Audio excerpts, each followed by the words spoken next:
Hello hi అండి. గోరుచిక్కుడుకాయ కూర చేస్తున్నాను. ఈ కూర చాలా బాగుంటుంది. ఈ రకంగా చేసుకొని చూడండి, అసలు ఎంత బాగుంటుందో. స్టవ్ వెలిగిస్తున్నాం. మనం ఇప్పుడు పల్లీలు వేయించుకుందాం. వేగినాయి తీసేస్తున్నాం. కొన్ని పుట్నాలు వేసుకుందాం. ఆయిల్ వేస్తున్నాం. ఆవాలు, జీలకర్ర, మినపప్పు, దీంట్లోనే ఎండుమిర్చి వేసుకోవాలి. మంచిగా వేగింది కదా, దీంట్లో పచ్చిమిర్చి వేసుకోవాలి. ఇప్పుడు దీంట్లో మనం ఆనియన్స్ వేసుకున్నాం. ఇట్లా పొడుగ్గా తరుక్కొని ఇట్లా వేయాలి.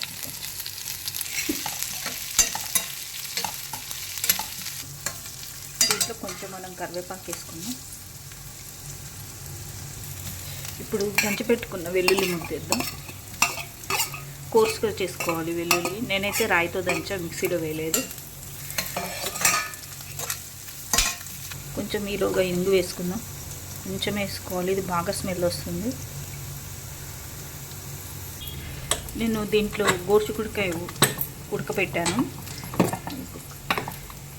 మంచిగా ఇలా దరుక్కోవాలి, పొడుగు ఇలా దరుక్కోవాలి. దరుక్కొని ఈ ఈనెలు తీయాలి. ఇట్లా తరిగేటప్పుడే తీసుకోవాలి. ఒక చిన్న విజిల్ వచ్చేటట్టు ఉడకబెట్టుకోవాలి.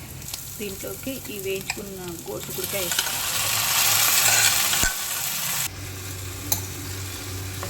చక్కగా ఉడికినాయి గోరుచిక్కుడుకాయలు. ఇది దీంట్లో ఫైబర్ ఎక్కువ ఉంటుంది. కొంచెం ఉప్పు వేసుకున్నాం. లైట్ కారం వేసుకున్నాం. పచ్చిమిరపకాయలు బాగా వేసాను నేను. కొంచెం లైట్ కారం వేసుకున్నాం. మీరు తినేదాన్ని బట్టి వేసుకోండి.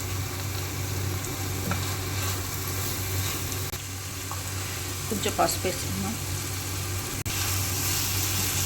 ఇప్పుడు ఇందాక పుట్నాలును పల్లీలు వేయించాం కదా, ఈ పొడి లైట్గా ఇట్లా చల్లుకోవాలి. ఎక్కువ చల్లొద్దు, ముక్కలు కనిపించాలి. మళ్ళీ అంత కూర అంతా ముద్దగా కాకూడదు.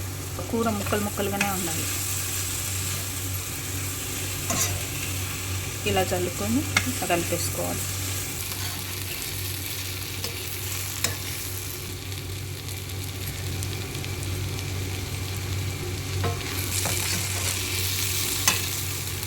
ఇది ఒక 2 నిమిషాలు అయిన తర్వాత కొత్తిమీర మగ్గుతుంది.